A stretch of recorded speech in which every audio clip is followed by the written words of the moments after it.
G'day listeners, welcome to Bar Karate, the sailing podcast. My name's Jordan Spencer and it's that time of the week where we get to hang out with some cool sailors, but of course I have to share the time with my two idiot mates. So first off, let's welcome Mr. Brett Perry. Greetings, Exalted One. BP. Happy daylight savings. Yes, it's that time of year again, Jordan. Not for me, it ain't. Well, I'm thinking you wrote this article. I'm going to read it out. Can I read it out? Oh, go for it, mate. Blame daylight savings. It's in the paper. There's been a bit of talk about the drought lately. But has anybody stopped to think of the impact that daylight saving has on the climate? An extra hour of sunlight causes more evaporation and therefore the drought. So there's been a call for South Australia, New South Wales and Victoria to ban daylight savings because of the drought. So, Jordan, you've got an argument. You've got people on your side. What have I got a side? I'm the most neutral bloke in the world. I must admit I prefer it. I mean, I lived in daylight savings most of my life, but I do prefer it up here. I like getting up early. My wife wakes up at ridiculous hours, so I might as well have sun when I get up. So let's bring in the other bloke to continue this, Mr. Nick Bice. He had a voice that could make a wolverine purr. Bicey? Yeah, it must be awesome waking up at 3:30 a.m. That happens every day. You've made a discovery this week, I've heard. What's that? Down at the local Woolworths. And for our listeners in the Netherlands, you'll appreciate this.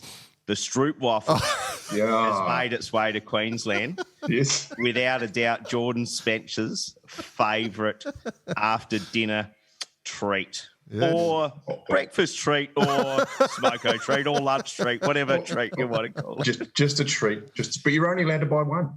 No. The Dutchies are so clever. They did a good job with the stroopwafel. So for the international listeners that don't know about the stroopwafel, basically it's like you call it a wafer shell just filled with caramel, wouldn't you? Yeah, that's it.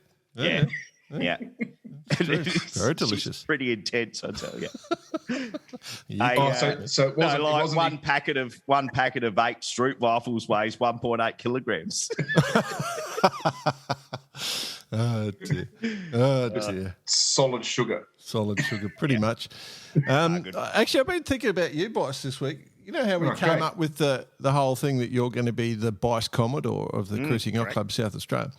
Yep. I've just worked out that even if you get promoted to Commodore, you're still going to be Bice Commodore. You're going to remain the Bice Commodore. The succession plan is going well. Oh, dear. That's funny. And the other thing, obviously, we're putting this to air a day late because of the long weekend in Oz. So, geez, there's some passion out there in the fan base, aren't they? Sending us some messages. Where are you? You know, like... yeah, I received several today. Quite a few? Yeah, well... My dad, much everyone asked the exact same thing. Have you gone on a bender? That seemed to be the theme. But we won't mention some of the. I've got a couple that I'm going to mention during the Jack Lloyd Listener of the Week. Yeah. But, we'll save it for them. Yeah, so no bender on my behalf. Bit of family day. Toby's massive 7th birthday yesterday. He went nuts. So, Toby got arrested. Yeah. and for those who did not see, I was out sailing on the Sabot with my daughters and their friends, so I was out doing the taxi rides, which was fun. Nice. They're only little, those boats. Yeah, they look small under you, bud. For those who we had a lot of funny messages, I'll be honest. If you were upset in any way, of course, it's not doing it on time. Just send money. That's the only way. Money. It's easy. Yeah, and then we'll know you're upset. Just so please feel free to send money, and then that's the only way we can honestly, truly survey the audience. Of course. So far, everyone's really happy. Yeah. All right. Should we bring in our extra special guest for tonight? Carry on. Yeah, I reckon we should. I guess we're motivated here with this discussion because there's so much stuff happening in the shorthanded world at the moment. And we never get enough Americans, Yanks, people from the US on the show. We're always trying to get more. And so the first thing we thought is, we've got good relationships with this bloke. Let's get him on. So welcome to the show, Jess Fielding. Thanks for having me. Choke, it's just stoked, mate. Great to have you on the show. One of Newport's finest, mate. local legend in lore only, and my hands aren't that short, but yeah, been doing some shorthanded sailing. Doing a bit. So, but before we get into the shorthanded stuff and how you ended up there, Jess, what's your current location right now? Just for the listeners. Current location is Saint-Tropez, France. So before any hate mail goes through you and comes to me. Well, we're getting on pretty well with France at the moment. So yeah, probably a good topic. Has there been any sign of it? How are the Aussies going over there? I'm surprised they're not, border checking Americans and Aussies, from town to town. Man. Yeah. I remember a day back in 1945. By the way, France, you're welcome. Don't go there. So what are you doing? What's the regatta in Saint-Tropez? What are you doing?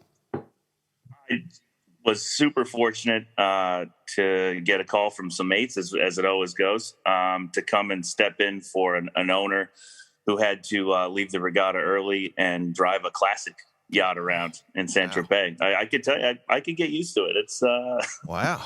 No, it's an exceptional experience for sure, and not one that you get every day. And 10-foot tiller, a 50-foot long boom. I mean, it's just crazy stuff. So it's I was actually in Brittany, per our other topic of shorthanded sailing, and another low pressure was coming through, blowing 50 knots. You saw it ravage the mini fleet. So I got on an easy jet and went away from that and came down to hang out in the sun and drive a classic for a couple of days. So Jess, just tell us, did you have to take over the owner's duties as well and buy everyone a round of rums at the Café de Paris for 28 euros each? I think they've upped the price, Bicey. Last time I checked, yesterday at 5:30 p.m., they were running the grand beers for 17 euro a pop. That sounds good. That sounds normal. Yeah, right. Holy shit. Yeah. The dust is expensive here in more ways than one. Yeah. Quickly turns to mud, eh? Well, they've got to redeem that several billion that we've taken off them, I guess. So, they've raised the prices, although this place was always pretty steep, as we all know. Yeah. The problem with the Café Paris is it's right across from where you tie up, so you kind of you need to be in some sort of stealth sub mode to avoid it. But that's the last time we'll talk about submarines. Yeah, I promise you. Yeah, you do. You walk past it as you walk home, and you go, "Oh, I'll just get past this one," and then you see a couple of people. You're in there, aren't you? Even if you don't see anyone, come on, they got a tractor beam attached to your wallet. You just kind of float that way, and before you know it, 68 euros later. Wow. And you've just got a bowl of chips and a beer. Yeah, you just tuned up and ready for the next spot for another 68 euro. Fricks. The memories. All right, let's get into you, mate. Like Newport, Rhode Island. So you're from the States, Newport, Rhode Island. Growing up, how did you get into sailing? Did you get a chance to choose, or did you just got pushed out in a boat? No, I got a chance to choose. Moved back to Rhode Island when I was early teen, due to some kind of some family related stuff. Basically not to dig too deep into it, but basically lost both my parents in different unrelated incidences. And my brother and I ended up living with family friends in Rhode Island, where we also had other family, and hadn't touched a boat growing up. And a local yacht club gave us scholarships to join the junior sailing program one summer. Wow. And obviously, it's kind of a sad topic, but at the end of the day, it was one of the best things that's ever happened to me, and fell in love with sailing instantaneously, as some people do. And kind of just been borrowing and stealing my way through sailing since, to be honest. Sounds familiar. That's incredible, mate. Like, that seriously is incredible that, one, the generosity of the club, but two, the ability to create a career, you live in the pro-life career with just off your own back. So, I mean, how did you even motivate yourself? Like, it must have been It must have been tough, mate. I mean, you guys have touched on it in different episodes, but the pathway to into the sport and through the sport. I think there's a really healthy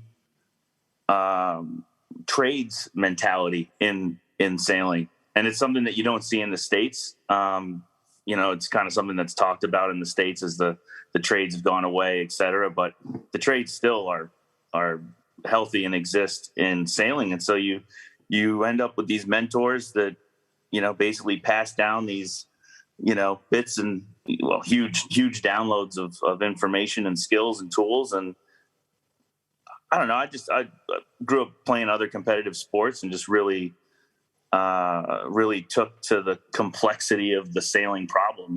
How do you get from one place to the next without all the accidents that happen, and they do happen anyway, and you got to sort them out along the way. And it's just such an all-encompassing sport that, I mean, you guys know, once you get sucked into it, it's pretty hard to get out of it. So you just mentioned mentors. So who along the way do you hold as a standout? I mean, I think anyone that's lived in Newport, Rhode Island for the last 20 years probably has had me tugging on their coattail at some point. But all the legends of the sport in that town are always incredibly welcoming. I mean, yeah, I could rattle off a bunch of names, but probably shouldn't embarrass any of them. But I mean, at the end of the day, you do got to pick up the tools and find your spot. That's how I found my spot anyway. I mean, I grew up dinghy sailing at, in the yacht club environment, the little sailing clubs, actually. I mean, I think that's the term yacht club can mean a lot of different things, but I grew up sailing at two different sailing clubs, very local to where I lived, and sailed small beat up boats with old sails, and just loved doing it. So kept doing it. And then found, I didn't put any gold medals around my neck early on. And so I picked up some tools and started working my way through the sport. Loved being up on the bow, loved just working in the team environment. There's just, it's the characters that really keep the whole thing rolling, I think. Well, you certainly from the right spot. There's plenty of characters, and like you say, without rattling off all their names due to slightly embarrassing them. But having seen and what they do. So that whole trade side of things, you ended up in the loft, right? Ended up in the loft. So I started in the boatyard, ended up in the loft, and then just taking boats around, sort of that merchant mariner mentality of living out of a bag, doing as many, I kind of identified that I wanted to do as many miles as I could. And so it was, I just fell in love with going out in the ocean. And so it was like, this boat, this trip, that trip, deliveries, races, didn't matter to me. I just wanted to be involved and sail those miles. So that sort of, you can't control, you don't know where that path's going to take you. There's no expedition routing for that one. It's like, you just keep banging around corners in the ocean. But at the end of the day, you kind of get a little older, and then came back to the loft and had a good opportunity the last couple of years to work really closely with the North Sails guys. And obviously, North Sails in Rhode Island, that's the hub, a hub, definitely a hub. It's there's big hubs all over the world, but definitely a great community, and learned a lot about always learning about the technical side of things, and then had this most recent opportunity to go sailing again. So at the end of the day, everyone warned me I probably shouldn't put my sea bag too far away, and that was true. Did a little time in an office, and but then I immediately, when I got the chance to go back to racing, I did that, and it was an interesting time to do it with all the I don't know, whatever you want to call the way the world's been going lately. Yeah, sure. Before we actually get into that, Jess, how about the whole high school sailing teams, that experience? It's a lot different to other parts of the world. Just want to talk us through a little bit about that and how it works. Before you say anything, just One of my favourite things is the fact that, like, you were the first public school to win the Rhode Island state champ. So, like, that to me, I just love that sort of stuff. So, just go on. Yeah, no, that's a badge I wear proudly. We, but also it came from let's just call it, higher ups in the sailing world giving us, or providing that opportunity. When I was in high school sailing was the fastest growing interscholastic, which means high school level in the U.S. sports. So there were just teams cropping up everywhere.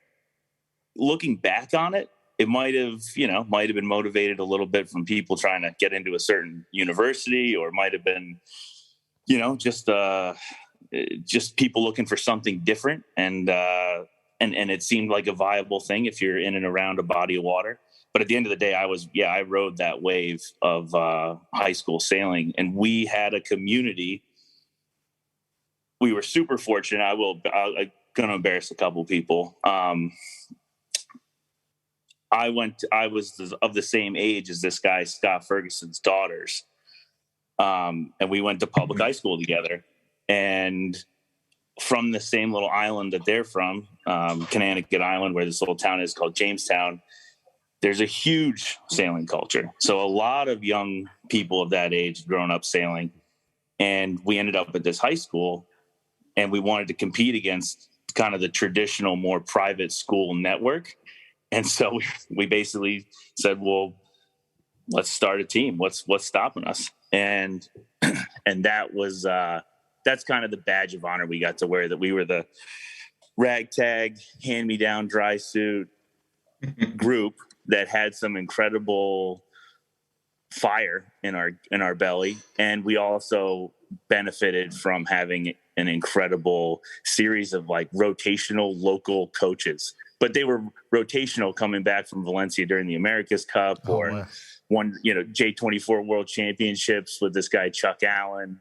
And then they'd call, if they couldn't make practice, they'd call their other buddy and they'd come over and coach. And it was, and then we'd go sailing all summer.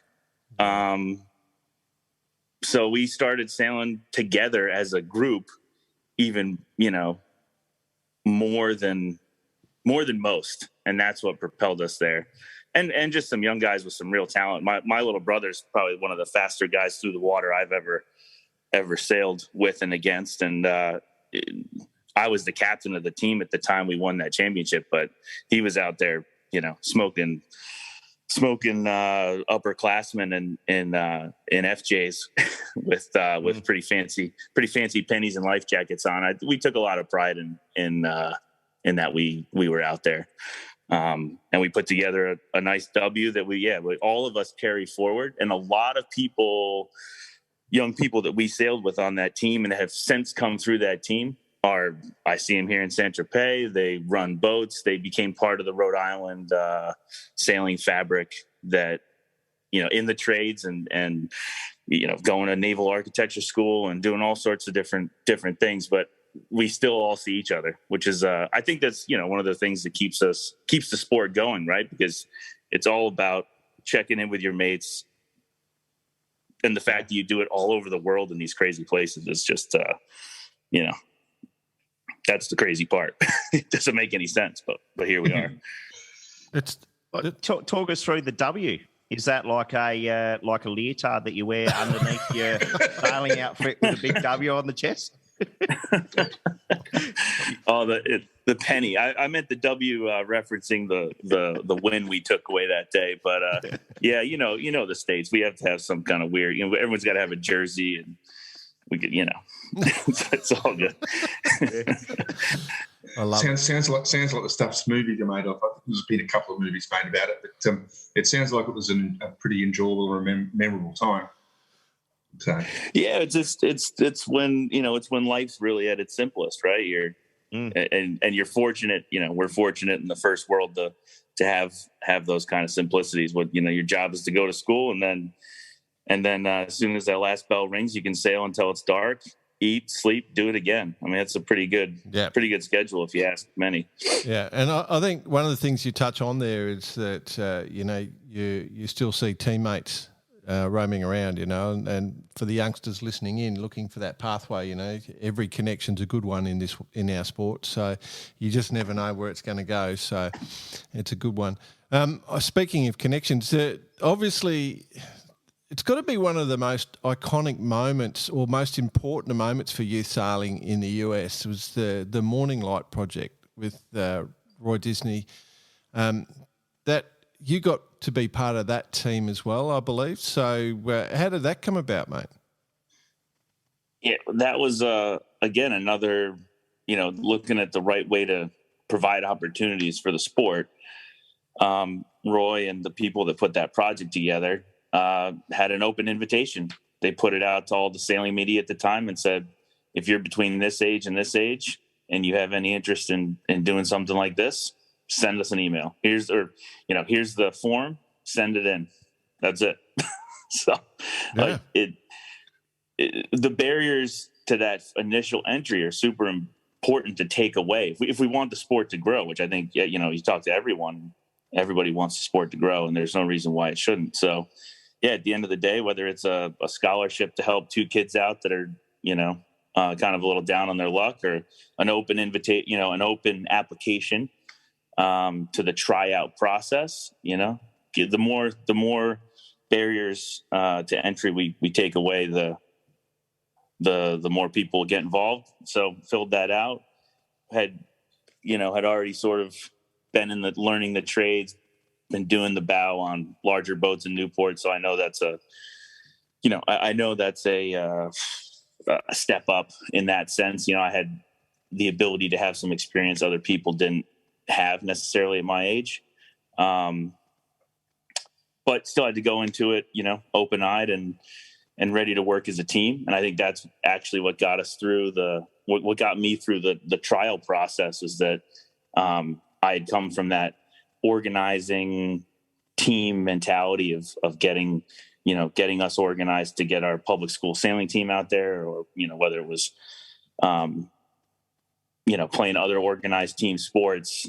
That's, that plus the sailing ability is what they wanted to put together so that it was a really good team environment. They knew that no one at 18 years old knew how to sail a TB52 in North America. And that was a pretty fair statement at that point.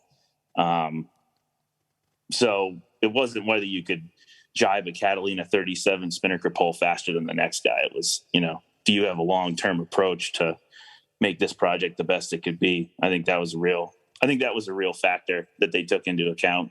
And, a lot of us were super lucky of the 30, 15 got to go to Hawaii, and they taught us how to sail a TB52 across the Pacific Ocean. And, man, how lucky of a group of people. And I see those guys all the time. So it's been a group of close knit friends for life. Whether whether it's because you crossed your first ocean together, or you took on this challenge together, you learned all these things together. Yeah, they're just bonds that don't fade. It's during the whole the training process in Hawaii. Just you had a couple of legends come and do some mentoring with you. From memory, absolutely. That in itself would have been a fantastic experience. Several months in Hawaii with the likes of, I think, Moose came over, Mike Sanderson. At one point. And several others, right? Yeah. So we had a guy that I was fortunate enough to learn, and still to this day learn a lot from.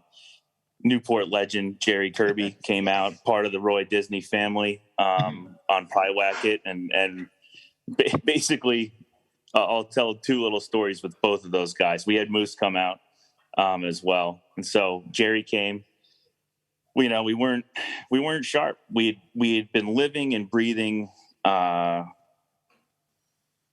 living with Stan Honey, who was basically a live-in coach. I mean, just even saying that now is just like, it still blows my mind that was a piece of it. But, and we had another legend of the sport, Dave Tank, running the boat with Jimmy Slaughter, and all those guys were coaching us. We were at such a level that, we just needed we couldn't get enough coaching. And so we finally got to the point where we could get the boat around the Molokai Channel, and Jerry flew in and saw us do our first letterbox and was like, "Are you kidding me?" Probably used a few other words there as well. Yeah. He's like, I think it's actually in the movie, but he's like, "You guys got to push it," and Jerry just is this, if you're fortunate enough to know Jerry Kirby, you'll know that the energy level is just 100,000% full time all the time. And, so he really tuned up our, bow handling and just getting into a mental space of pushing it more. And our team was coming together at that time. So it was really good timing. And I mean, hats off to Robbie Haynes, who was sort of monitoring, he was the coach in and of himself, and then monitoring that whole process of when to bring people in. And, Bicey, you guys were doing that big project with Roy. Yep. And Moose was around. And for all of us, I don't think we ever, said this at the time, but for all of us, we had just been sneaking away from our math homework to watch you guys sail around the world on the first Volvo 70 race. And so, in the kitchen door walks, most of our sailing heroes and sits down and have dinner with us. Like, all right, so we're going yachting. Let's do it. It's like, oh my God, what the hell?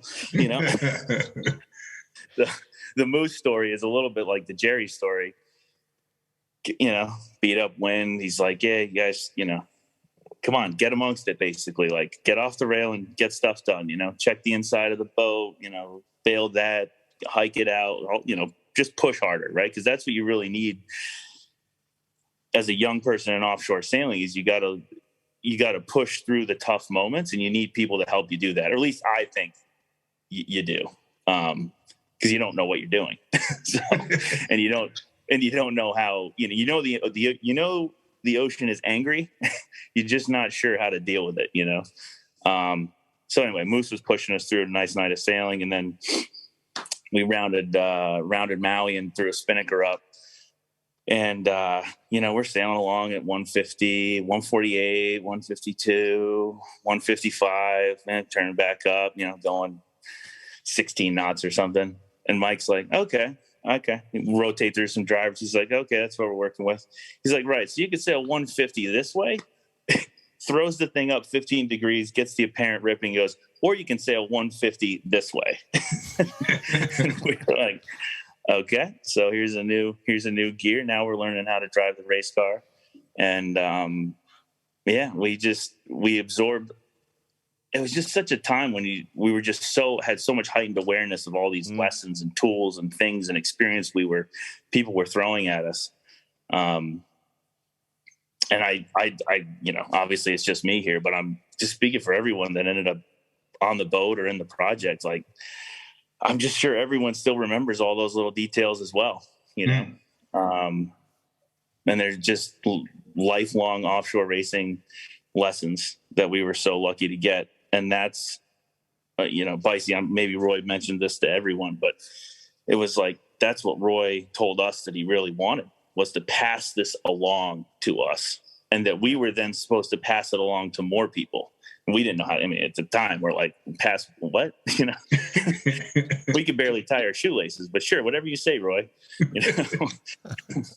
Now it's just me speaking for myself, to be honest. I mean, the guys that were, the Jeremy Wilmots of the world and the Charlie Enrights were already showing huge signs of, maturity and an ability to lead watches and navigators like Chris Branning and Pete Van Oss that have been living with Stan Honey. Those guys were already showing huge maturity and ability to race that boat hard and be leaders on the team. And, that's what they're still doing it. It is interesting, isn't it? That we come back to Morning Light more than you would imagine, and it's not because we want to tell the same stories again. It's because it's so many of that crew, so many people are still there, and they're right at the cutting edge now. And it's been a major driver of US sailing and offshore sailing, I guess, is what I wanted to try and say. And I think Roy Disney and his team should be pretty proud of that. And we know Roy listens sometimes. We've got enough connection to Roy to know that. But just while we've got him on the line, we'll just pitch, Roy, we've got a great idea for the sequel. Barker already had the sequel worked out, just so you know. So, Roy Jr., just if you're out there, look no further. I can't wait to hear this. Got something to do with Sailor's Lager. There you go, Jess. I can't wait to hear it either. No, but what a privilege, to be under the guidance of Roy Senior, who's no longer with us, but and the likes of the Robbie Haynes and the Stan Honeys, and through that time and actually being there and seeing what you guys pulled off was sensational. Not to mention the parties Roy put on for us when we all got to Hawaii. It was pretty good. Yeah, I mean the trip between LA and Hawaii, that was we were talking about all this training, but we really put it to good effect. Yeah, definitely. More than halfway through the race when another group of legends, name the list of guys on the mighty Samba Pati are chasing us down. Yeah, correct. Here. And absolutely got past us. And it's just an incredible experience to get to Hawaii as close as we did to those guys. And again, another bunch of legends you shake hands with. And before you know it, you're in some dark basement pub in the middle of Waikiki sharing a rum with guys that have done, more miles than, the boat we were sailing on. So It was, I think it just was so inspirational to us. That's why we're all still in the sport. Roy was a super inspirational person, led by example. Again, barrier to entry, there was none. He just made it happen, and he gave us that living example of how to be, and said, I'm not going to be here forever, but you guys take this part of me and bring it onwards. And there's not too many days I don't go without thinking of, how lucky we are to have that from Roy. So sorry, Bossy, just when you came out of that, did you have plans of where you were going to go, and has it worked out according to plan? That's interesting.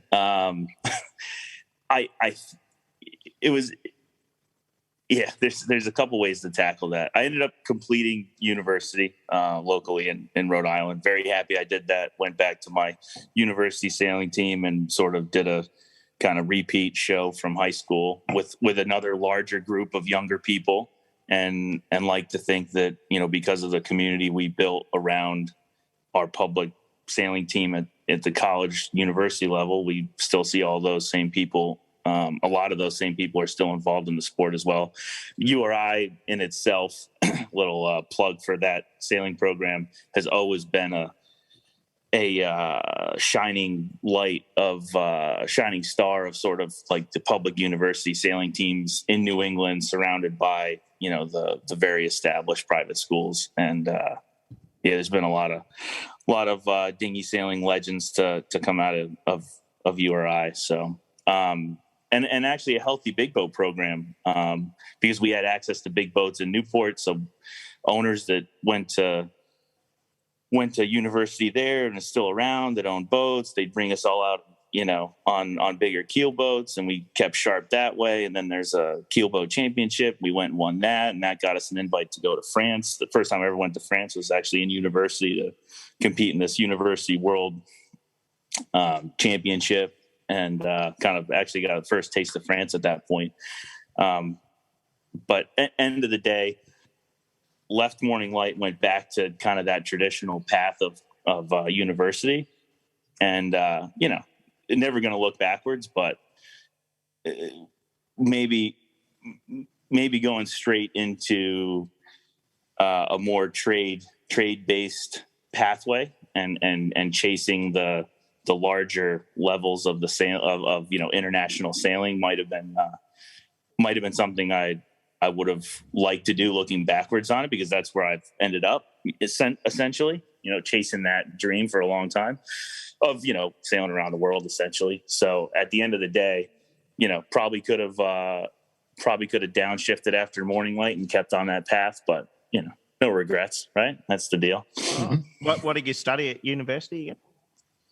I studied economics. So yeah, but big skill sets. We need one of them. Yep. It basically means you can read and write. Yep, we need one of them. Yeah. Or the extent of my mathematics skills are, as I say, are a little better this year actually, but basically guess and check. So while you're at uni, I guess you just sort of kept looking back at morning light at the time, and you probably just you kept that itch, and it just sort of it's grown to where it is now, which has led you to other bigger and better things. Yeah, I mean, I never looked away from the sailing, to be honest. I mean, that was it's just the pathway in the U.S. is a little bit interesting in that university is a stop that it's important to make, and but luckily, all the universities that you'd want to go to have sailing teams and avenues to compete, and so kept doing that.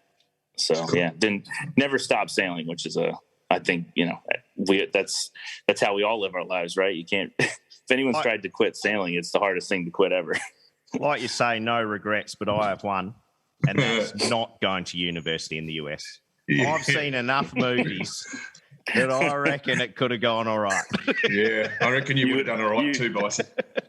Yeah, you would have been just fine. Well, I thought you were going to allude to it a few weeks ago when you were talking about summer camps with Nicola. But anyway. Well, when you're Bicey, how old are your kids? Yeah, 9, 7, and 4. Yep. Oh, you'll be right in the sweet spot of old boy Blue, and they're getting ready to enter some higher education. You can take them on a college tour. Absolutely. Come on over. We'll show you around. Exactly. We're going streaking through the quad. Just remember to bring your green hat. Oh, dear. You're my boy, Blue. Yeah. Oh, dear. I'm not saying a word. Good times, university. It's a great... Guys, it's just like the movies. Yeah. Trust me. Oh, I've seen some pretty cool movies. Oh, well, I based my university career on the movie called Animal House. He's still banned from most establishments around. That's true. Banned for life. We should get on to where you're at now, because there's so much to talk about in this field, and it's everything happening. So you've gone in and you've got yourself a Figaro. Figaro 3. So how did you get to that stage? That's the critical thing, I think. Let's get into that. Sure.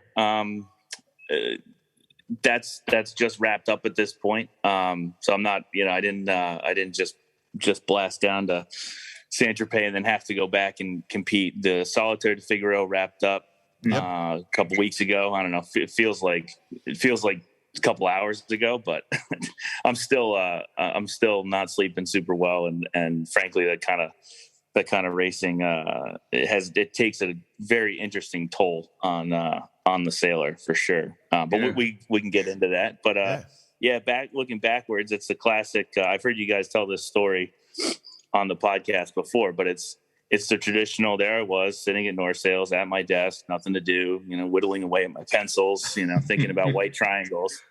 And in walks a guy who just bought a Figaro 3 and needs a set of sails. And luckily, this guy had more in mind and a larger passion for the sport than just buying a boat and sailing around in Newport Harbor. So, full credit to this private, individual for kind of doing a Roy Disney-esque thing and asking his friends and friends of friends and putting enough resources together to, multiple years onwards from this boat purchase. Actually, it took about 2 years to get to this point, but ended up getting myself and a teammate, Francesca Klapchich, who you guys know, over to France to be the first American flagged entries in the Solitaire de Figaro season, which is really, it's a season based thing. You can't just rock up and do this race. Or at least we don't think it's possible, especially, for your first time. So we competed in the entire season. We were, lucky to even get into the country in the first place, given the time of year. And that was before racing the activities.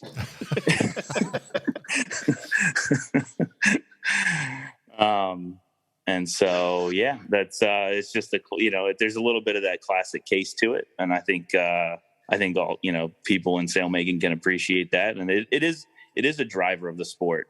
These people that buy boats and need things from the industry, you end up stopping at a sailmaker. You see it in Lorient, France. If you're running a sailing team, you just do a circle around to the shops. You go to the electronics shop, the sailmaking shop, the rope shop, the furler shop, where you spent God knows how much money, and now you're ready to go sailing. But at the end of the day, sailmaking does provide this avenue and to build these relationships with people that might be interested in doing, whether it's just going sailing or doing more. So I was super fortunate to be sitting at the desk at that time that allowed me to have this opportunity. And we took the initial training on the boat pretty serious. When we basically unpacked the boat, we realized that the little Figaro 3 has a lot more grunt to it, and if you were going to sail it for a lot of hours at a time, it was going to be a handful. And it's proven that and then some, to be honest. So it's interesting because this gentleman walks in and talks about Figaro 3 sales. You've sort of talked about it. It's obviously grown in discussion. You've ended up on the boats, and you've ended up in some form of, I guess, you wouldn't call it an academy, but you call it a training group. And then you get yourself over to France for the race. Let's talk about let's talk about the training. Well, to be fair, that's the thing. The first thing is there's no infrastructure in the United States for that kind of sailing. So because of COVID-19, double-handed sailing, as we all know, shot through the roof in participation levels, and that happened to be at an unbelievable nexus of when this guy bought the boat and having a boat that was really really handy for double and single-handed sailing. And when I initially started sailing the boat, I never thought I'd sail single-handed. I was pretty full on sailing with, in a double-handed mode in some of the racing we were doing, making plenty of mistakes, learning a lot of lessons, trying to keep the gear in one piece. And, so to go from there, racing in these double-handed these double-handed races were going from 20 participants to 60 participants, everyone was pulling something out of the garage and, dragging their kid or their wife or someone out, someone out of the house. No, you're coming with me. Yeah, we're sailing tonight. You're going to be fine. We're going to love it. Two days later. I hate you. 2 days later, but it was a super cool energy to be a part of in the States. It was like at one side at home watching the news, you're like head in your hand going, man, what's going on in the world? And then to have this chance to get out on the water and feel this energy of people doing something that they hadn't done before was a really nice way to spend the last couple of years. And then, just to bring it full circle, ended up, the program ended up being a little more solidified and we just kept sticking with it. And then some sponsorship got attached to it and we got to bring Francesca on board, who is just, I'll start now.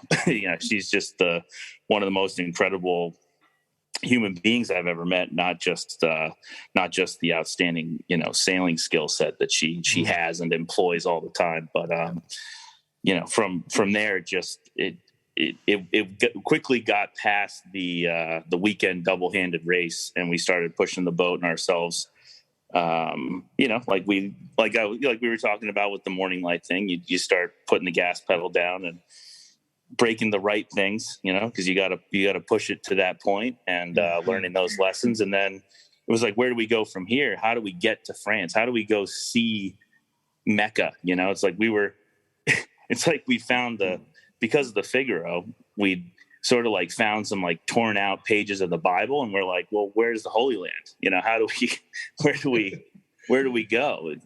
And, there's a whole story with the barriers to entry of getting to France. But at the end of the day, there's a guy you've had on, I think, Marcus Hutchinson. Mm-hmm. Yep. And, Marcus provides this ability for English speaking only people to rent the right equipment and be guided in the right way in the first year that you do it to get to start participating in what quickly becomes apparent to anyone as just the highest level of offshore shorthanded sailing you can do. And I'd argue, to be honest, that I think you'd hear it from Charlie, Mark, anyone that's participating from an outside perspective, but now very much involved.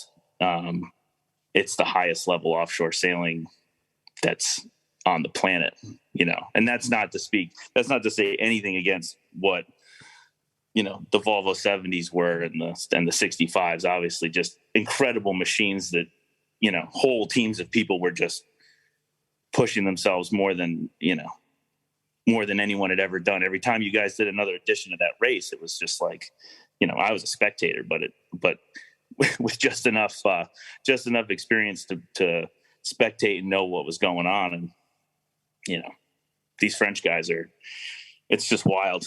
You've talked to them all, the drill. So yeah. I'm not telling you anything you don't know. I'd just like to take one little step back before we get into the actual details of the race and the racing and what you learned. When you first got involved with the Figaros and you started sailing and Francesca came along and started doing what you're doing, was it always, was getting to France the absolute goal? Was that part of the initial discussions, or sort of, we're not, it was the goal, yeah. Or was it the Olympics? No, for sure. Or what? Or was it the Olympics? Well, that's for sure. The Olympics was the goal of the project, which is unfortunate as the Olympics changed routing. It sort of was not a great thing for our project. But at the end of the day, we made it work this year, and we definitely feel like we had a big value return for what we could do with what we had. But at the end of the day, we knew that to get to the Olympics or even follow that pathway, we had to stop in France. Like, that was on the routing. We didn't know what that meant. Yeah. But we knew we needed to go there and see what was going on. Which leads to the next topic of how hard was it? In March of, what was it?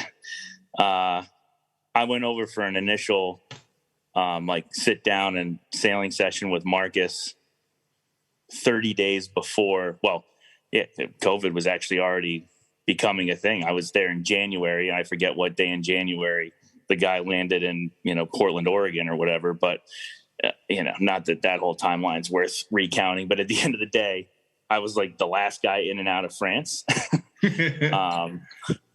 and saw it. So knew we had to get back. And then we finally landed boots on the ground this year, early March, because we had to compete in a qualifier to even be allowed to enter the solitaire. Yep. So we basically showed up, kind of packed up, ready to roll. Like, we brought freeze dried. We brought, from our sport to our boots, we brought it all with us, showed up, practiced a couple days, and we had to sail the solo Maitre Coq, which we'd done a qualifying lap in the States and been pushing ourselves in a solo format. But, again, then you end up on the grid and they, checkered flag goes and you're like, oh boy, this is way more than, you can imagine. And so we did, and it's classic, right? So it's March and Les Sables d'Olonne. So 40 knots rolls through and the usual stuff. Usual stuff. Yeah. And the French are like, "Oh no, we do not reef." Well, really? I mean, it's only 40, guys. Shouldn't we reef? We could think about reefing, right? And they're like, no, you will be slower. Really? You will be slower, yes. Your accent's great, mate. I love it. Ben, I'm on day 117. What else do you guys want to know about France? I just think we're probably we showed up to Atlanta International Airport with like a copy of an email from the French Sailing Federation being like, no matter what, let these people on the plane. They are integral to the national sporting culture of France. The flight attendant, and they're turning people away at the gate. Like it was this Russian guy ahead of us. He's like, I got to get to Belarus. My girlfriend lives there. I haven't seen her in 3 months. They're like, nah, mate, get out of here. Yeah. So we see that, we're like, we're not getting in. Yeah. Wow. What's your business here, pal? Oh, sailing. Oh, yeah, right. Sailing. Yeah. Well, turns out it's France. Everyone knows it. You show your passport in this letter, and the guy's like, "Oh, you're here for the regatta? Come on in." Bonjour. It is an unbelievable experience. Senior Fielding. Yes. It is Here's your passport, a croissant, and a teeny tiny coffee. Get out of here. Teeny tiny coffee, yeah. It is an unbelievable place. And you mentioned Mecca before, and I think we've said it before. Lorient itself and that area is unbelievable. For those who haven't been there, you've got to put it on your list for sure once everything gets back to normal. But don't go the pathway is a difficult one for the non-French. There's no question. We're seeing more and more people sort of come in. How did you find that? Actually getting in amongst it once you got the qualifying stuff sorted, and then you were deeply entrenched in it. How did you find actually being there full time? Honestly, a revolutionary. As long as you're putting max effort out, a revolutionary give and take style that they have. It's all in these. It's training group based, and it's hub based. So sort of where you end up geographically. We were fortunate. Again, with via the Vi resource Marcus Hutchinson relationship, we were based in Lorient, but you can be based in a number of places. And training group leaves the dock, so sort of just make sure you leave with them, basically. And you for the non-French speakers, there was a group of us, which is pretty cool to see, actually, and pretty young too, which is again great to see. But yeah, you start out sailing by braille, you're like, wait, what are they doing? Oh, they're putting that up now. Oh, I should do that. Okay, where are they going? Probably aiming over there. Maybe I should go over there too. That's interesting. And then you realize that it's still just sailing, ropes around winches, left hand turns around marks. You should ease the mainsail to bear away, normal stuff. And at the end of the day, you just realize that they do it so many more hours. Yes. And they do it and they've done it by themselves on keelboats since they were 16. And then the real cowboys are just like, oh, we need to get the boat from here to there, so I'm going to leave in the biggest northerly I can find and see what happens with my race sails on. You're like, well, that might be a bridge too far for someone like me who's been trained by, real Anglo-Saxon professionals. Delivery mains on, come on, But at the end of the day, you do have to embrace their send it mentality. I don't know what word to put together to describe how these guys and girls are. And that's the other thing, by the way, too. It's a mixed fleet. They don't need to tell people that men and women are equal, and there should, we need, in a training group of 20, 10 boats will be men, 10 boats will be women, and that's going to be good for the world. There's just heaps of everybody that wants to do it. So I think there's maybe one word. Magna fucking fic. Yeah. I think that's 2 words, but yeah, I agree. I was going to use the word loose. They're just loose units. Like, actually, who is if you look around the boat park, who's the loosest one where you just go, he'll never hear this, so or understand what I'm saying, so I can say it. This guy Lexi, you just have to respect. It's so loose, it's actually tight. It's like it's like I don't know. It's his first year.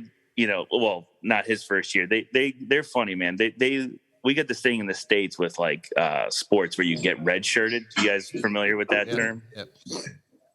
Yeah. So like these guys are sailing these boats single-handed since they're 16 years old. And, but they don't become rookies until they get their first big sponsorship. And then they're on the start line for their first solitaire to Figaro. So you can race in a bunch of races during the season, but not do the solitaire and just kind of preserve your rookie status.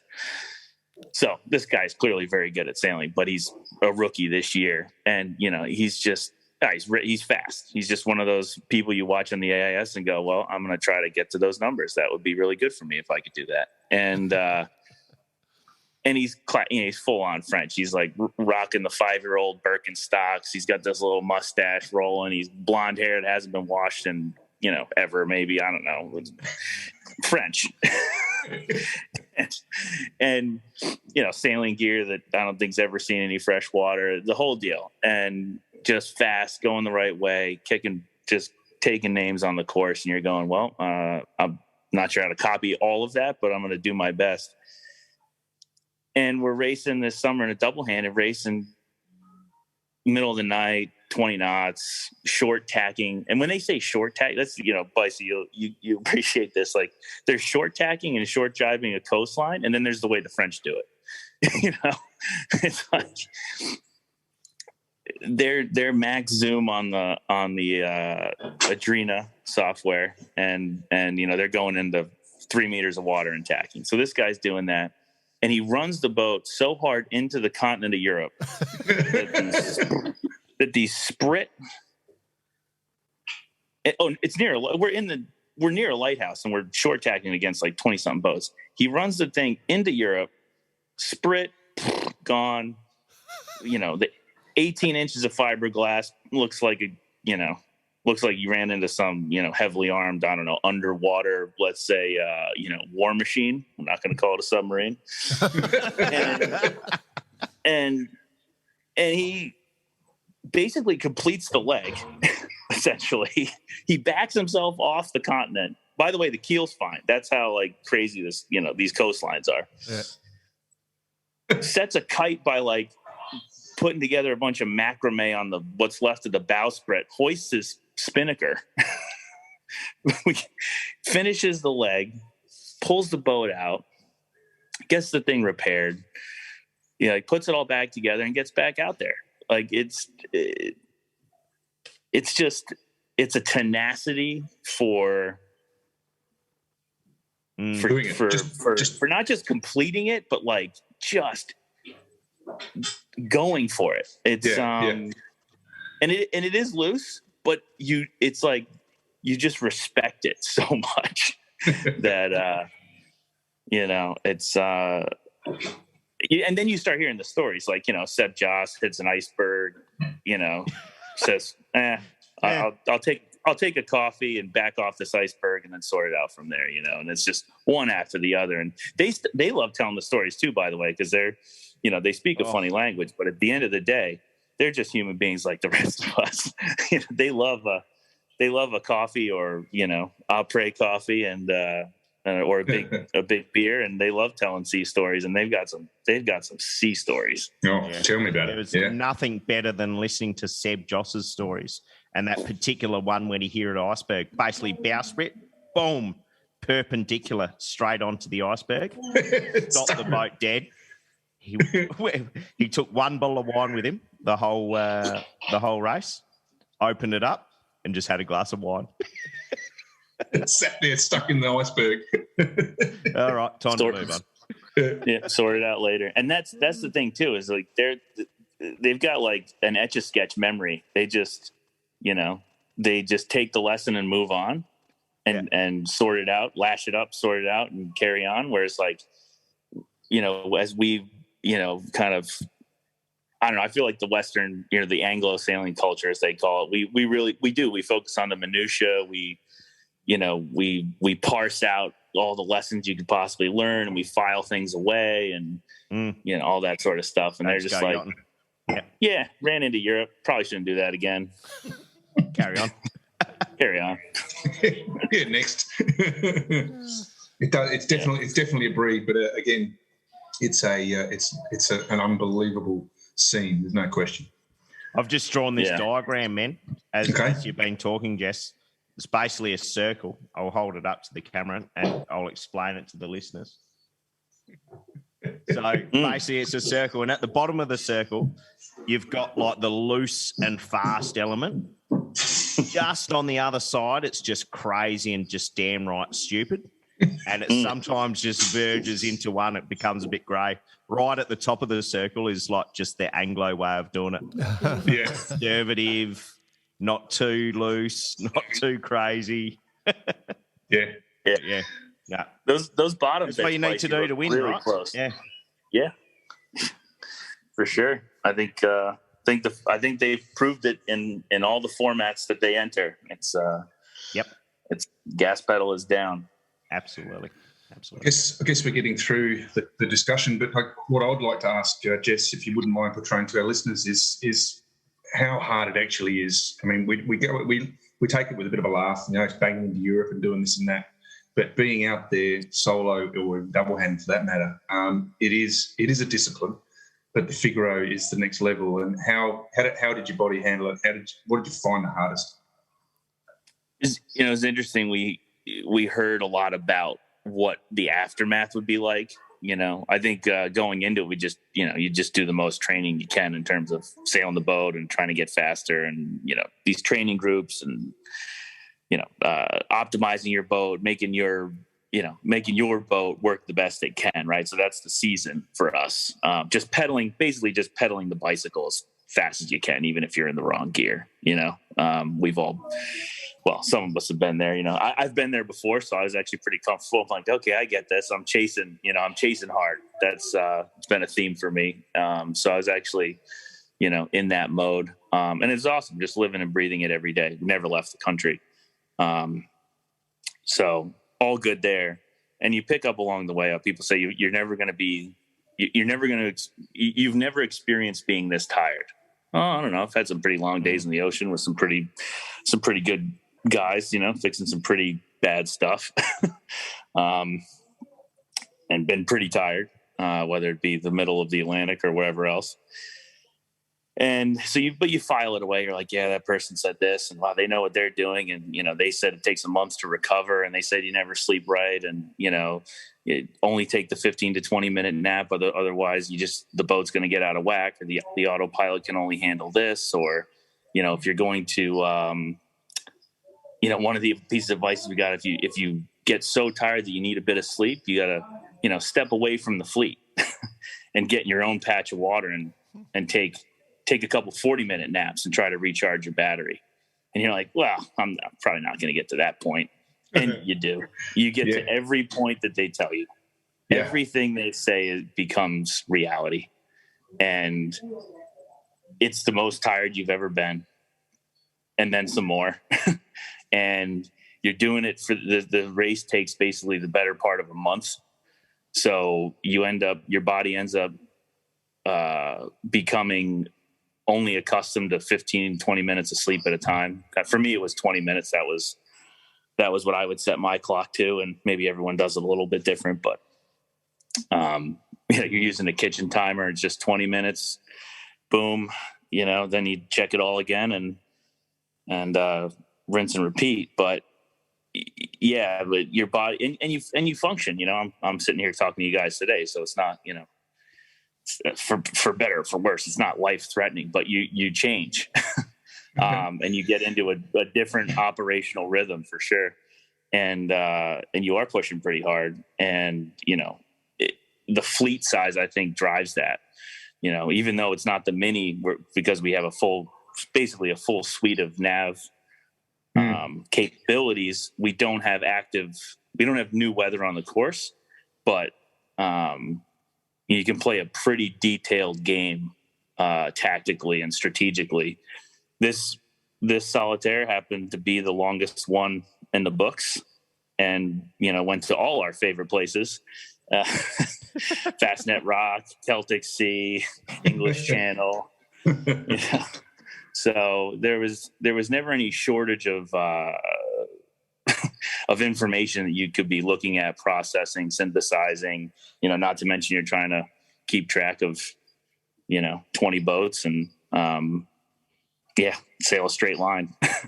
Well, I think the point is, you're pushing your body to the absolute edge with tiredness and fatigue and all that sort of stuff. But what people, I guess, have to sort of also take into account, you're trying to sail the boat to its absolute optimum, and that's the thing. That's the hard part, because you can get lazy. There's no question. And shorthanded sailing is all about being aware of what's going on around you. It's staying focused. That's the hard part. And and they are good at it. The best are good at it. That's the point. How hard you have to push yourself to match them. Yeah, and I think they because of the amount of hours they've spent doing it, because it's so culturally ingrained, they have a certain level of comfort that comes with that cycle.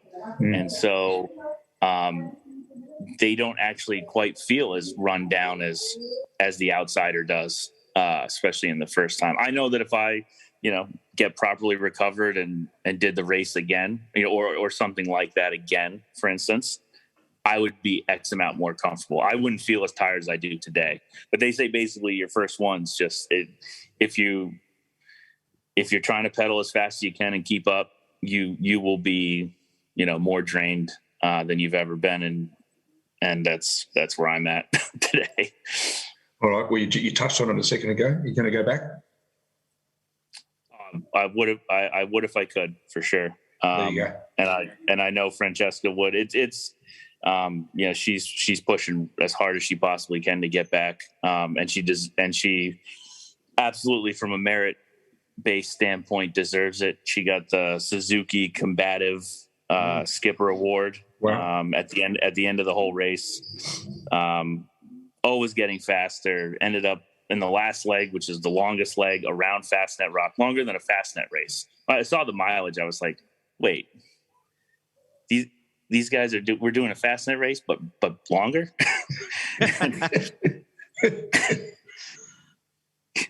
And in the last leg, she has a blinder showcasing all her skill set and knowledge we've accumulated over the season, and I think she finished the leg 16th, which is just a huge achievement for a non-French person. So yeah, you become addicted to it, no doubt. It's I think that's sort of part of the whole reaction your body has to getting pushed that hard. I mean, believe me, I'm no endurance athlete. I'm no triathlete or obviously anything like that. But I think your body just, it once you get doing it, you create this sort of addiction to the high you get when you're really performing at a level like that. And that race does that to you for sure. Very cool. Yeah, super cool. I think, mate, I hate to say it, but we've gone over time. We're going to have to pull the plug. The simple sort of 2-word response or 1-word response, is it all worth it? Oh, absolutely. Yeah, cool. Yeah, every time. Answer. Inspirational. Yeah, it's definitely inspirational, and it was great to watch, to be honest, and it was good to see giving it a crack, as we say here in Oz. Yeah, it was great to be out there. I think it's great that people are watching it. I think it'll mean that there's more opportunities for people in the younger sailors or sailors in general in the future. The more we watch, the more over there, the more frozen pizza you buy, the better it is for offshore sailing. So frozen pizza, biscuits, yes, cheese. Yeah, pretty much in France. In France, I'll leave you with this. In France, if you want to support offshore sailing, go to the grocery store and spend more than you think you should. It's all there. And you're going to sponsor a lot of Avoca 60s, but. Yes. That's true. Man, it's been.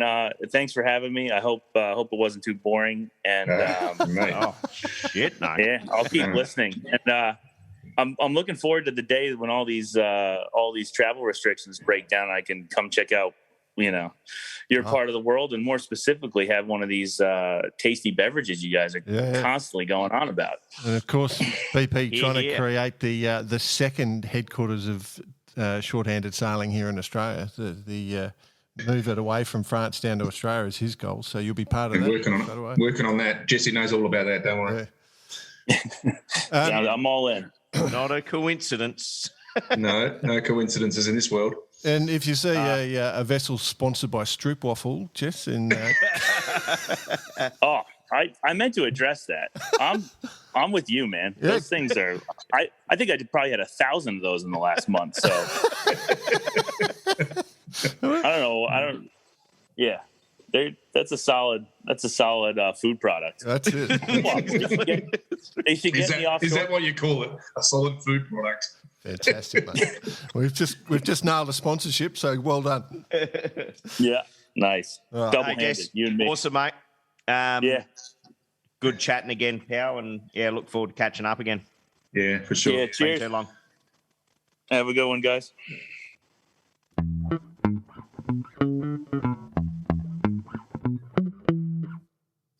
Yeah, well, shorthanded sailing, it's a discipline, it's an art form, and when you go to the Mecca, as Jess mentioned, you do find that it's a cut above. It's something that unless you've experienced it, you can't really put your finger on it, and it's tough. It's tough. It's hard, and it's an amazing experience, as you say, to sail solo and shorthanded. But the Figaro is the next level. Good on him. Must be so tough, man. Oh, it is unbelievable. It's brutal. I mean, you look at. I mean, you get to share those experiences of just sheer tiredness with other crewmates and some people like a Sydney Hobart or something like that, and you think, oh, how tired did I get? Mm-hmm. These blokes and women, it's just another level. Did you guys see that the other day? I think the Sydney Hobart they got 80 entries or something. We're not even sure it's going to go ahead. But there's 17 or 18 of those teams are double-handers. Yeah, it's still it is growing still globally, and it's a market sector that's why I wanted to talk about pathways, because things like the Figaro is kind of like the elite, if you like, of shorthanded sailing. There's no question, but the pathway to get to the Figaro and what you actually experience is what I've tried to get out of Jess, and. I think until you've experienced it, and I haven't experienced it, but I did see the guys training a lot when I was doing my times in the Mini. You see them out there, and you don't really respect it or understand it until you've done some shorthanded sailing. But the Figaro is that's the breed. It's a breed. They live and breathe it.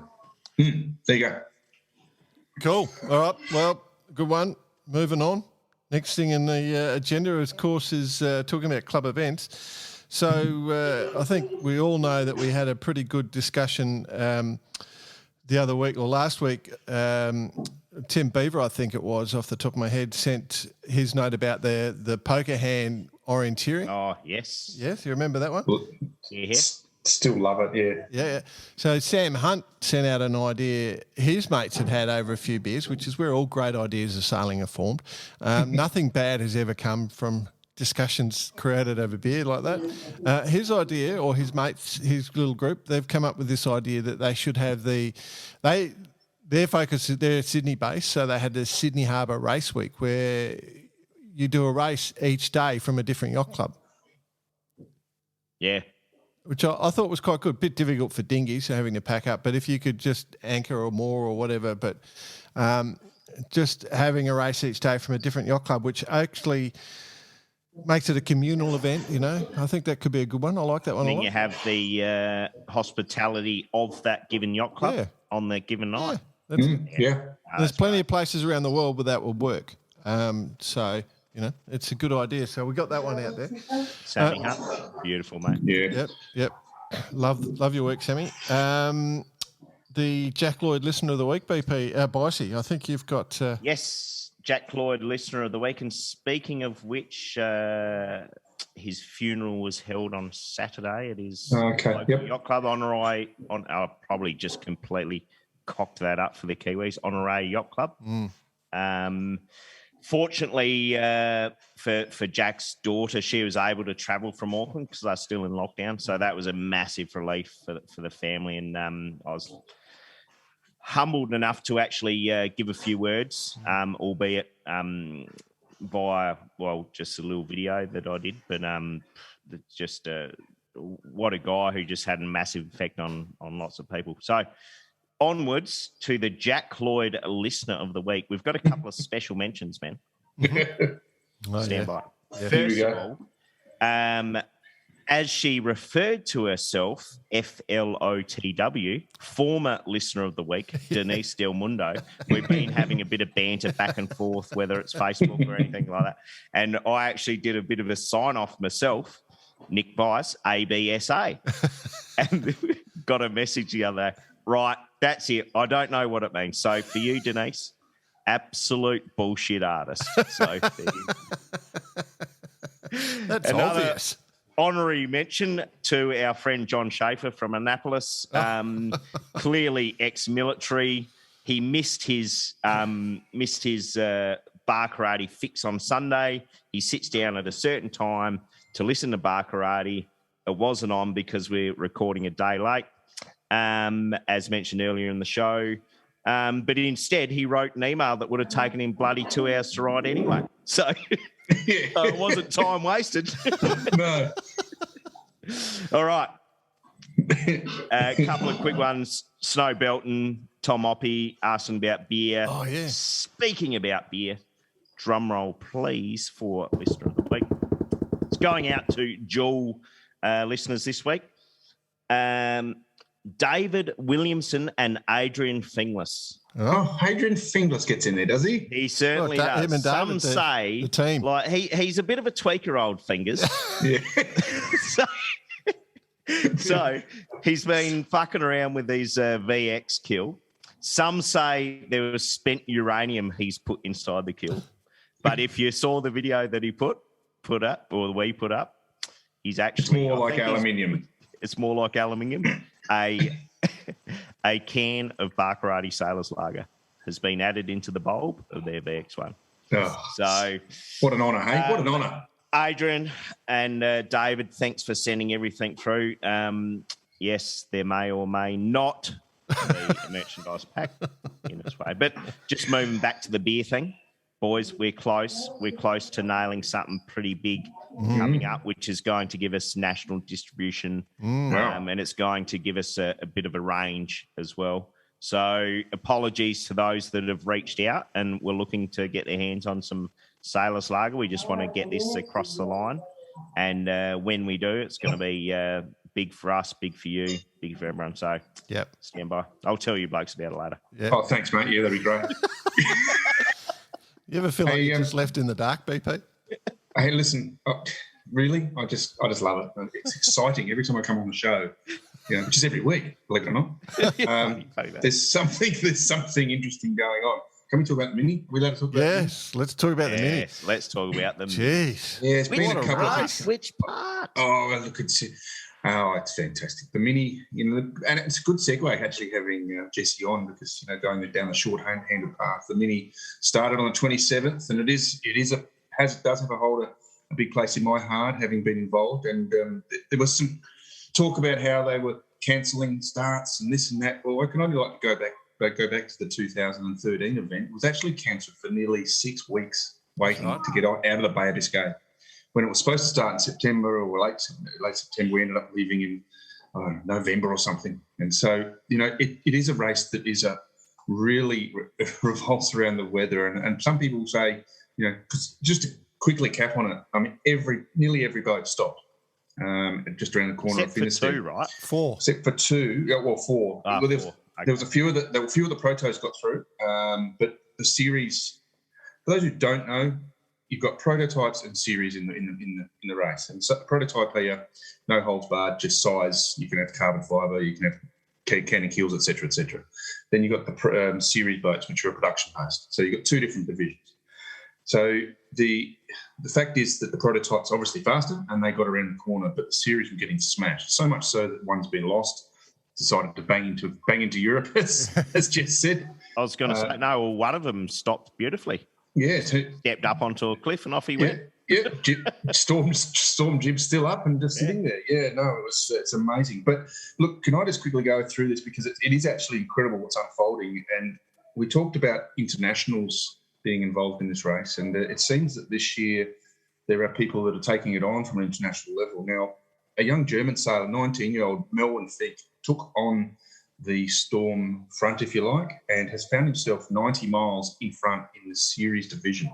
Holy shit. And that is an unassailable lead. That is a big, and it carries over. The stop being in Las Palmas down in Canary Islands. He's now sailing downwind ahead of an Austrian, Christian Cargill.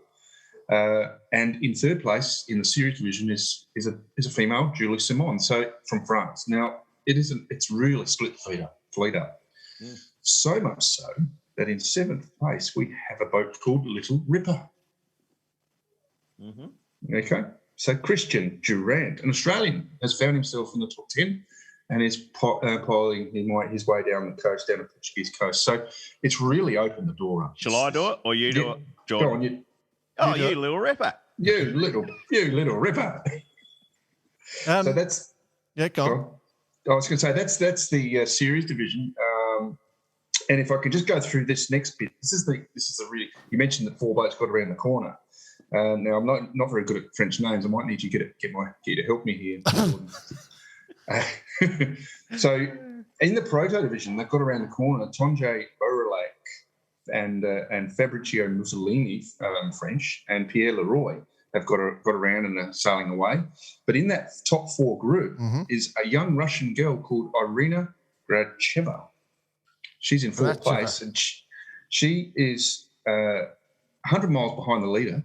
But believe it or not, is 500 miles in front of Fist. So that is the top 4 heading down to Las Palmas, and they're supposed to be getting in there sometime today. So is there a volcano going off in Las Palmas? I was just going to say the navigation's super easy. Yeah, can see it. Go for the red zone. So, Bryce, you wanted to talk about the race, about stopovers and things like that. So the race itself, you want to talk about that? The stopovers? Yeah, well, the fact that people were stopping over and pulling in the mandatory stops. Yeah, whether whole thing, whether the race organisers. No, it's just a big weather system came through. In previous time, the race organisers have told the boats to go to shore. In this case, yes, they didn't. They didn't. No, they just sent them off at the exact point in time that they said they were going to do. Yep. And they did not tell them to stop. It was where do you sit on this? It was like a door, so the front 4 boats got through onto a downwind. Like they got onto that sort of trade wind that goes on the coast of Portugal, and they just got zoomed down. But then the sort of wind died out. They had really horrible conditions through the Bay of Biscay, where it was sort of really lumpy and light, or really windy and lumpy. And certain death. Yep, by a certain death. They got around. And 4 of them got away and just took off. And then the rest of them are sitting there going bang, bang, bang, bang, just bouncing up and down, throwing up. We all know what Finisterre's like. Yeah. You know? And and then this big 40, 50 knots came through, which obviously Jess was talking about before.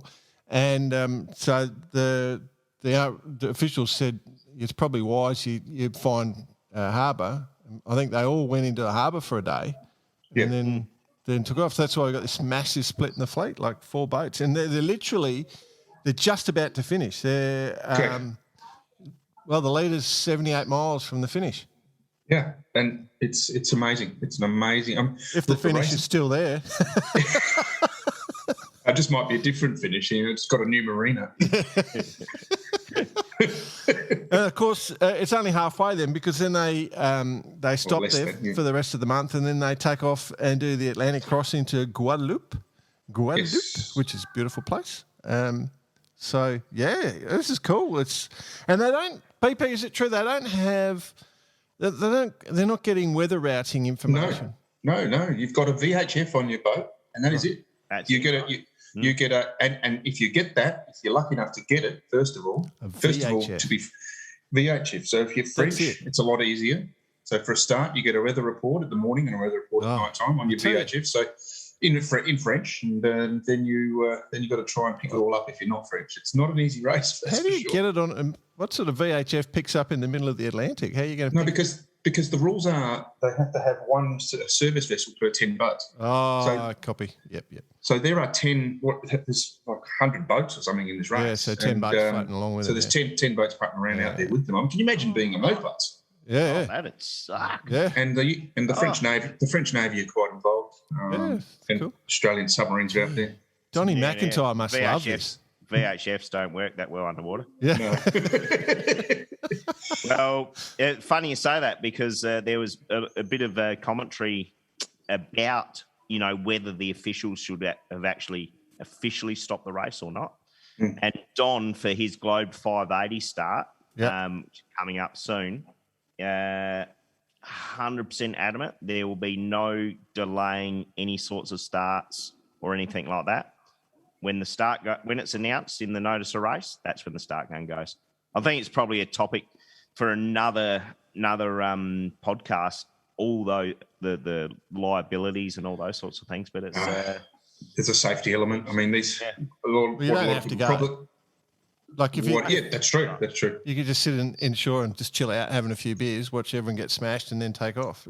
And people do that. I mean, it was done. One guy did that in this race in particular. I can't remember his name off the top. But the other thing is, what people probably need to fathom is that these boats are only 21 feet long. Okay, they're 21, and I mean, we've all sailed, and we probably not understand what it's like to be 40 knots in a 21-foot boat. I mean, it's pretty insane, especially on your own. And so they've got that element of duty of care. I mean, as I said, 2013 in that race, they actually did that. They called them all in, and they pulled them back into Gijon in Spain. And 4 boats made it to Sada, I think it was, the Protos. And it was unfortunate, actually, because my little RG650 with Richard Houston was leading the series when they pulled him back in. I knew there was something going on. He was 20 miles from the finish, and they made him turn around and sail 80 miles back. So Richard Houston, your legend, my claim to fame, we were leading the series division of the Mini Transat, but no, it Finisterre they made that decision, as you just said then, Vicey, where they actually did. They pulled them back in to go over to Gijon, please. Yeah. Cool. Yeah. Well, no, fair enough. Can't have anyone else winning the race. That's it. No, that's right. That's how it works. That's it. That's what no one realises. Don't worry, it was planned. I definitely had a go at it. Let's move on. Obviously, love the passion, BP. This is right in your wheelhouse. SAS is on, by the way. TP52 is the Royal Cup, Vice. Yes. The Royal Cup sailed in Menorca, which is a beautiful part of the Mediterranean. Unfortunately, only 5 out of the 10 planned races were sailed due to quite the opposite of the minis, due to lack of wind. But Platoon took out the wind as well as the Royal Cup. And how's this? So the top 6 gents within 7 points. Yep. Crazy, isn't it? Tight. Super tight racing. Yep. And I mean, it's you'd love this, Jordan. The top boat, it was all about consistency. That's it. They did win one race.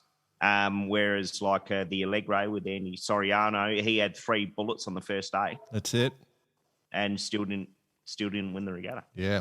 Only with 5 races. So not only how impressive that is, and due to the limited schedule for the year, they're only sailing 3 regattas, the TPs, and that was the second one. Then you look at the overall points. The top 5 are within 4 points. For the circuit, yeah. After two regattas. Platoon on 46, Quantum on 46, Allegro 47, Sled 47. So first of all, top 4 within 2 points. And then Phoenix on 50.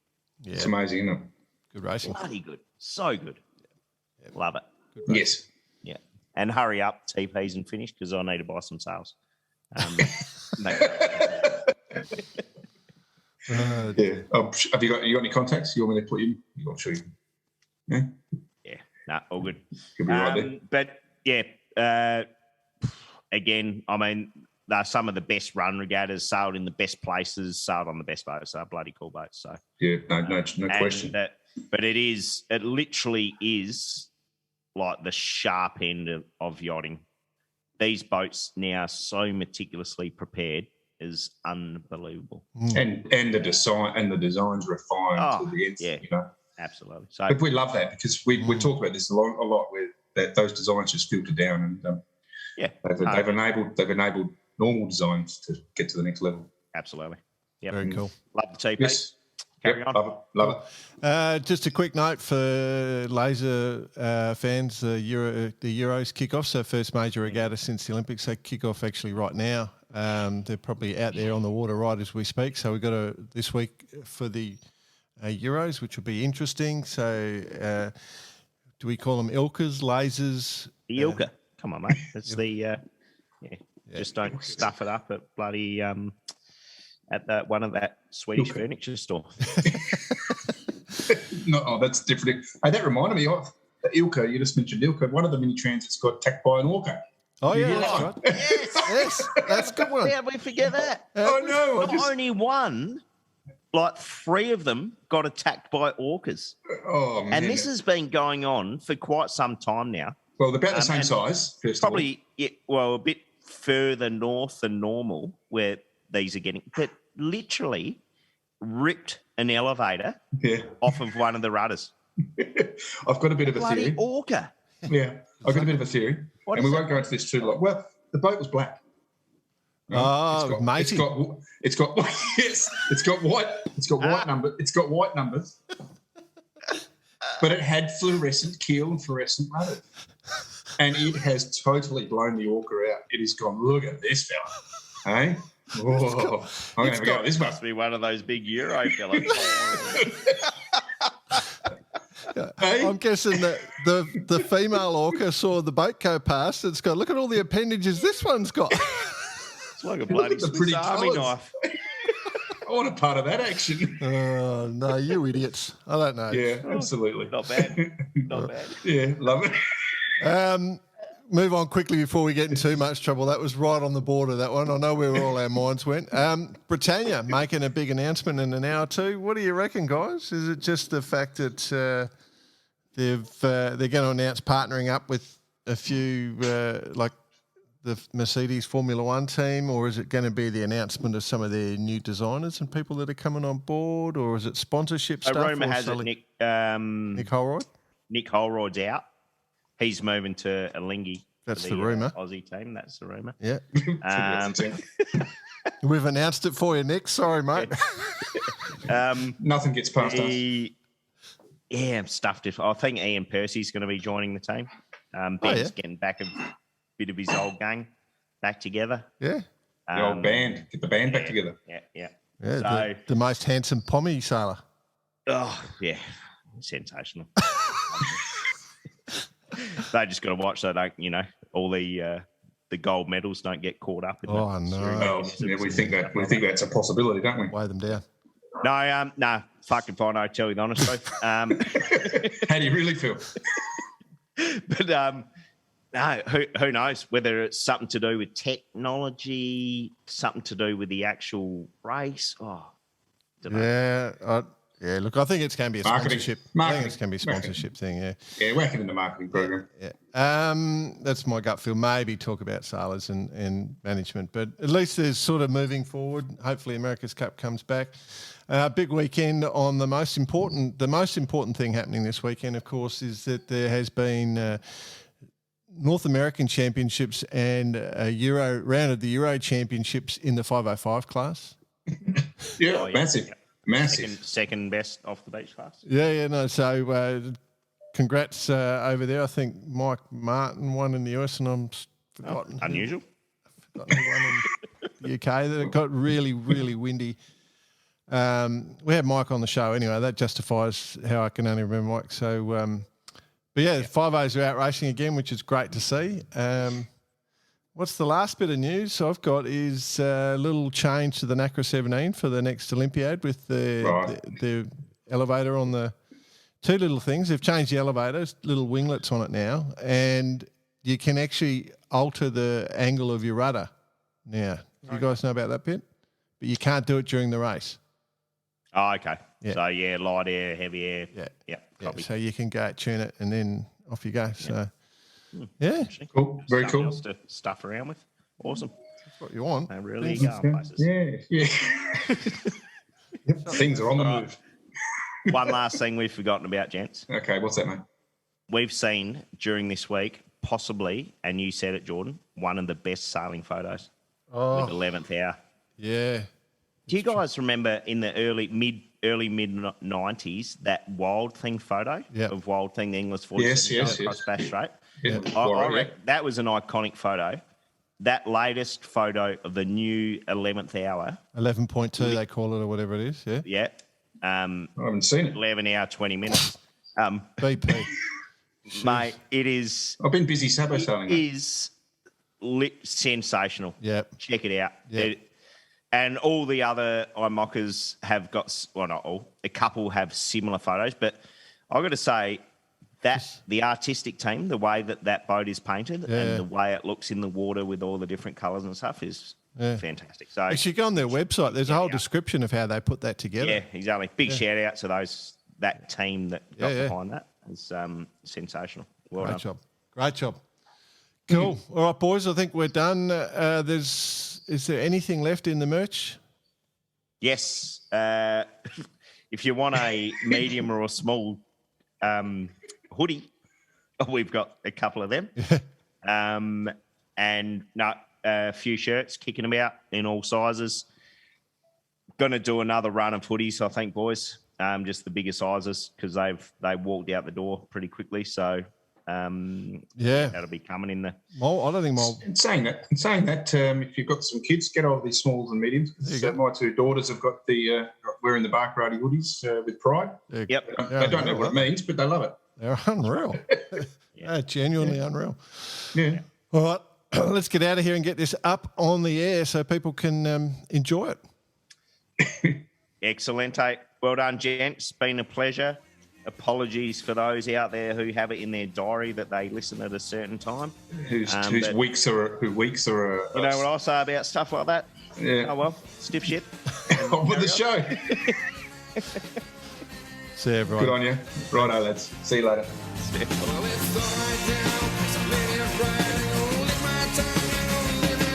My way.